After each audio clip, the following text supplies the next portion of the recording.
Hey guys, this is Gaijin Hunter. In this video, I'm going to be going into mine and Yuna's journey into beating the final boss of Update 3.0 without any armor on. Obviously, because of the topic, this is going to be spoiler heavy, so if you haven't seen the final sort of showdown in 3.0, this is your warning. You can get out now and you'll be just fine. And of course, I didn't include anything on the thumbnails, but if you have, or if you don't mind, or whatever, then stick around, because this was a very memorable thing that me and Yuna just accomplished, but it took us a good 9 to 10 hours in order to do it. Okay, spoiler warnings aside, let's jump in. First off, this all kind of started because when Yuna hunted her first, I think her 100th Narwha, we decided to do it without armor, and we were able to do it on our second attempt. So, for some reason, she brought up she's always wanted to do the All-Mother without any armor. I've always been kind of lukewarm on the idea because I didn't really think it'd be that easy or possible. Yeah, I know we accidentally, if you accidentally shoot Narwha out of this phase, you actually have to quit the quest. She can't transition and then you fail. But yeah, we decided to go ahead and give it a shot, and after doing it the first time, I was like, that wasn't so bad, let's try it again. On the second one, we got to the very end of the last phase where there was still like that blue icon where Narwha was almost dead. Little did I know, we still had a lot to learn.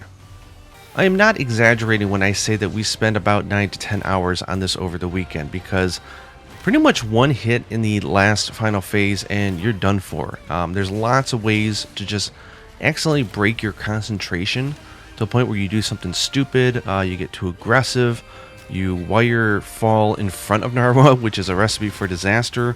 You don't have stun resistance, you have to be careful about your positioning because you don't have flinch free, and you don't want to hit each other out of the way. There was plenty of times where we both just died from really dumb things, but at no time did I ever think the game was cheap. Like, every time you die, you knew it was your fault.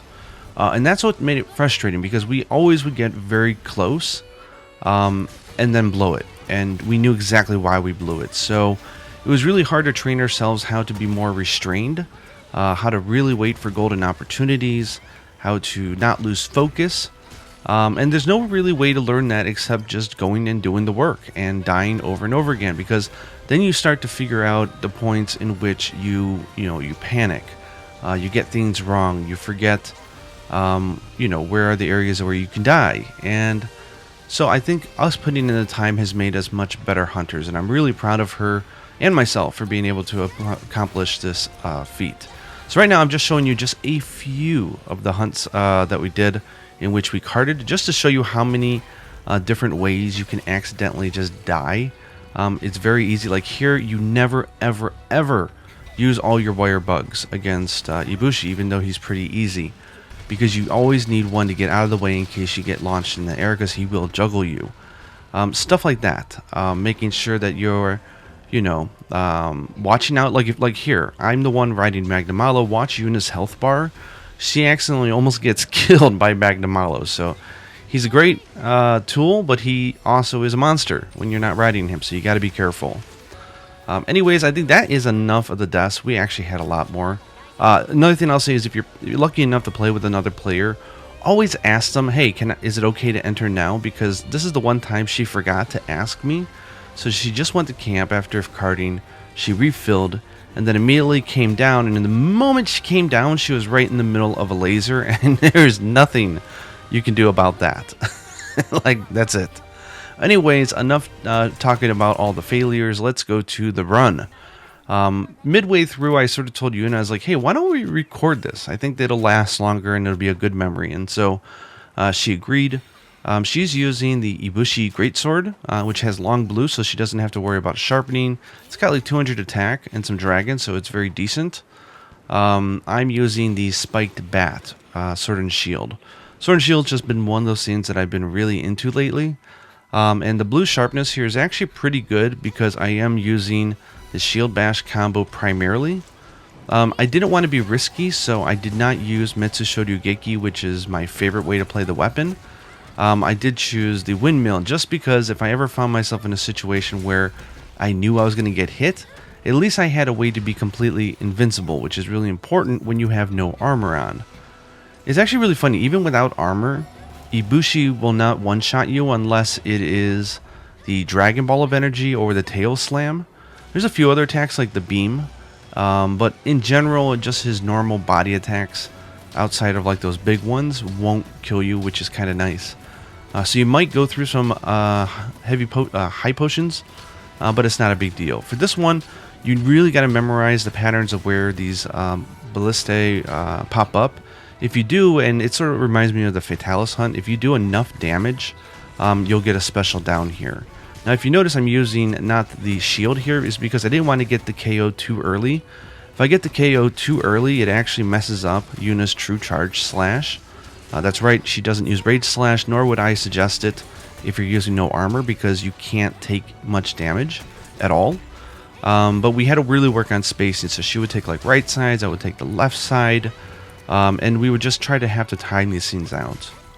Ibushi ended up becoming really easy once we got him down. This was a really stupid mistake. We actually had a few really bad mistakes in this run, even though this is the one where we won. But the good thing about him is, as long as you consider this a real-time turn-based game, I think you'll be okay. You let the monster go, you look for your... That's the worst move right there. You wait for your opportunity, and then you strike.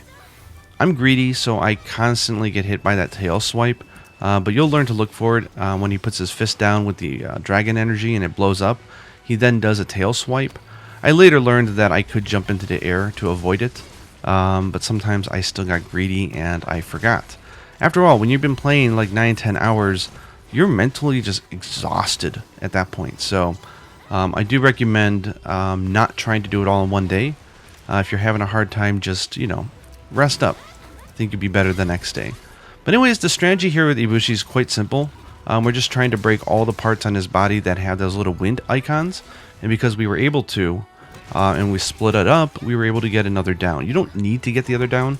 He'll just transition over to the final ballistae phase and you can kill him anyways. But this was a golden opportunity for me to sharpen. So I'll sharpen while she goes and finishes it off usually. And then we had many times where we accidentally killed, or we knocked down Narwha in the beginning of the next phase. So in order for that not to happen, we opted for me to collect all the endemic life, so that I could be the manager of the elemental blights, and she was in charge of shooting. She's actually much better at aiming than me as well. So here I'm at the max, so I can't pick up any more. So I'm going to go ahead and join in here. This should be pretty safe for me to fire in. This damage does add up, so it is very important. There have been tests to show that it does actually count towards the end of the hunt. So I'll throw my fire beetle here really early, and immediately while... I totally whiffed that one.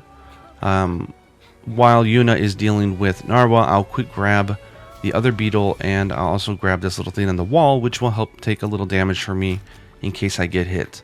There's usually 2 turtles. Don't grab both of them. If you're 2-playing it, 2 players should be each able to get one. It works as sort of like Moxie. So maybe it doesn't make any sense because I ate for Moxie. Maybe I'm just dumb. I don't know. One of the reasons why we decided to start using the Snow Beetle early in Phase 1 is because in Phase 2, or the final phase, which we died, almost all of our deaths are in that phase. She's very aggressive, and you have to learn the timing and the patterns. And if you sometimes use the Snow Beetle, not only does it not last for a very long time in that phase, but it gets really hard to time things out because the monster moves slower. You'd think it'd be easier, but we found it harder. So we found it enjoyable just to use the Snow Beetle early on, just to help rack up a little bit of damage. She's been getting off some great sword hits. That was not meant to be a pun. And I'm playing it rather safe here. I'm just waiting for my turn. I had enough deaths right before this that I wasn't going to risk it, so I'm just waiting for openings I know I have. Yuna is a lot more of a risk taker than I am, and as such, I think she carts once in this hunt, which is nothing because I just quadruple carded in the attempt right before this, so... This is a golden opportunity to go ahead and down another Might Seed. Again, we're not speedrunners. There's even some items we're not using that we should. For this one, I'm just waiting for the explosion right here now, and you can walk right in. So if you stay close and you just wait for the moment it explodes, it opens up like a revolving door, sort of. And it's a way you can get in, so just make sure to look for that. If you notice, I did use another demon powder when we were down here. That just gave Yuna a small buff. If you accidentally get knocked down on this area, don't waste all your time trying to get back up. Just hit the monster. You're not going to have enough time to do it anyways. What we ideally wanted to do there, but we didn't, was usually Yuna would be on one side and I'd be on the other. Because if we're not, then the flinch free would, the lack of it would result in us flinching each other, which is not good. Go ahead and throw a flash bomb here. That's just me, I don't know, doing whatever. The tail slam is one that you can bait out. So if you don't mind about your clear times and you want to attempt this, you can bait out the tail, but just be careful of the lightning that comes out like a trident in diagonals from it. And then you can get some free hits in. But you don't want to be too aggressive because what comes next can really hurt. Narwha in this final phase will try very hard to get you to chase her to the wall. The reason for that is that you have no place to run. If she's got up against the wall and you go up next to her, if something comes at you, you don't have enough space to run to the left. If you run to the right, you're running inside of her face, and you can't run backwards because you're right in front of her as well. So we learned, do not get yourself near the wall. That is where most of our carts happened. So right here, we're just trying to bait her a little bit and wait for some openings. So baiting the tails. I get a little greedy sometimes in here. I just take an extra few hits, but if you notice, you never quite know what's coming up.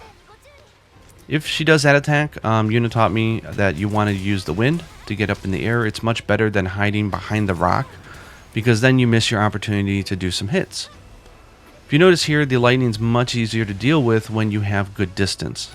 At this point, I think I was warning Yuna to get away from the wall, but she's like, I'm committed. And, oh man, I don't know how she survived that. That's just crazy. But yeah, she's very hard to manage when she's up against the wall. So if you notice, I'll immediately go up to the right usually, and just try to get out. And when I don't is when I die. Like, here, do I die? Yeah.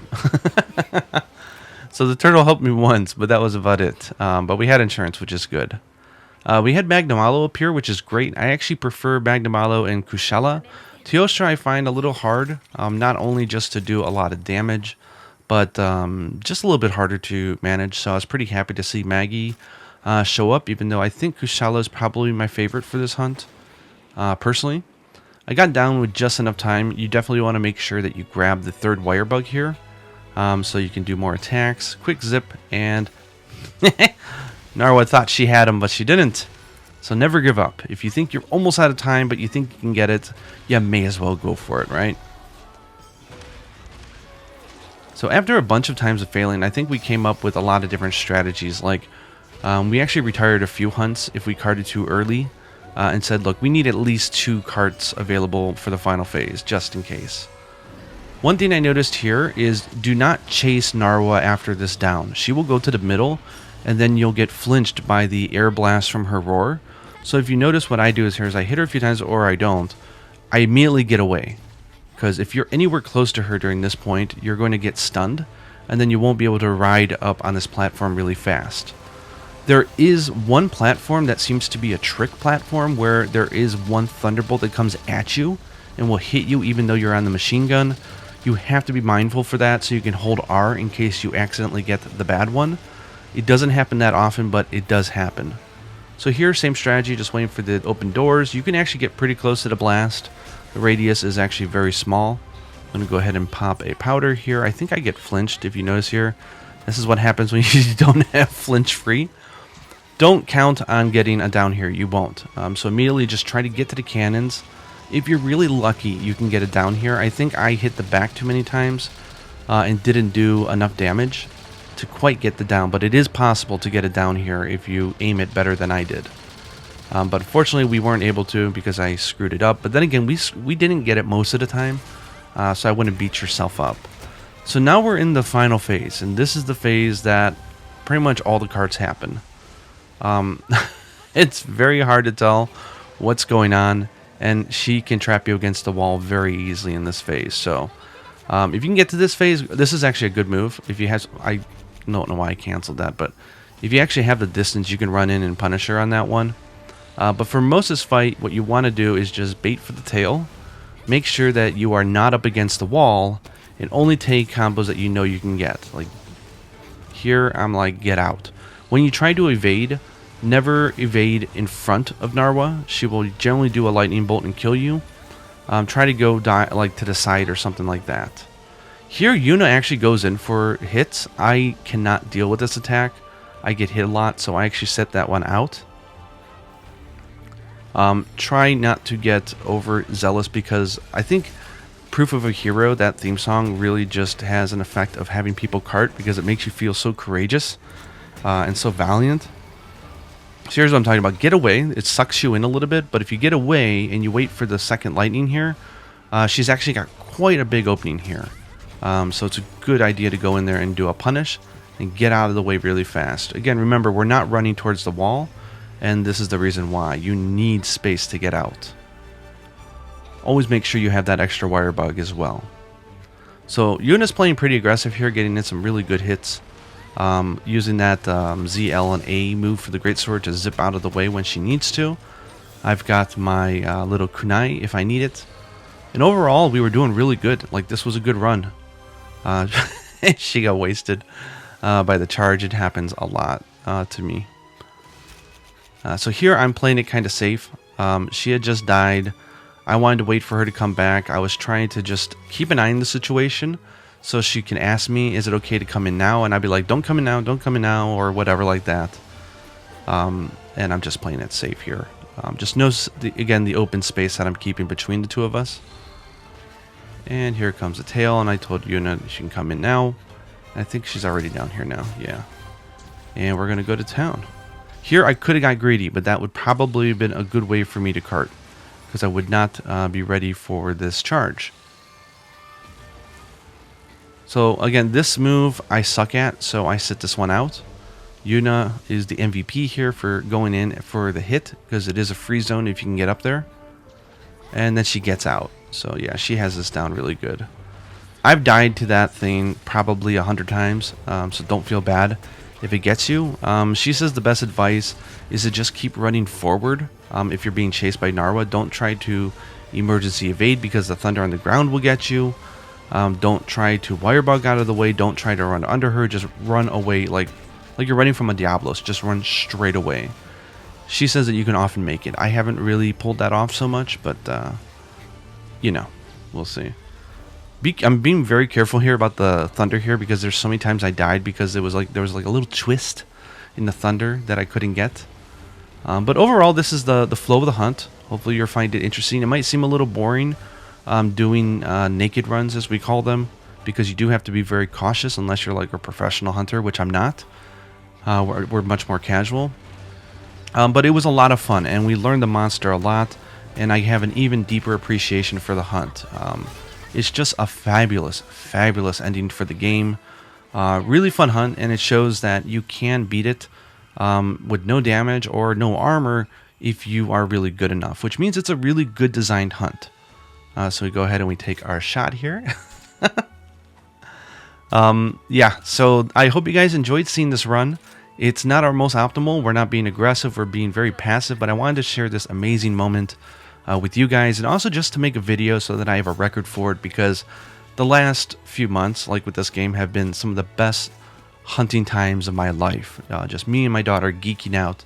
I'm at over 500 hours. She's over 400. We're still having a really good time. And I hope you guys find someone to enjoy this game with as well. It's very different being able to play with somebody, especially one in the house or like a best friend. I never had that before, and it's absolutely amazing. It also explains the lack of my video content. Anyways, I hope you guys enjoyed that hunt. That was us with no armor and no pets, going into All Mother Narwha, and our final clear time was, drumroll, I'm swinging my bat. It's outside of my hand. That's a funny shot. Let's see here if I can actually go to my final time. I'm just commenting on this unscripted. So my final time was 14 minutes and 13 seconds. Not shabby. Our fastest time with armor is 6 minutes and I think 28 seconds. Anyways, hope you enjoyed this video, and until next time, happy hunting.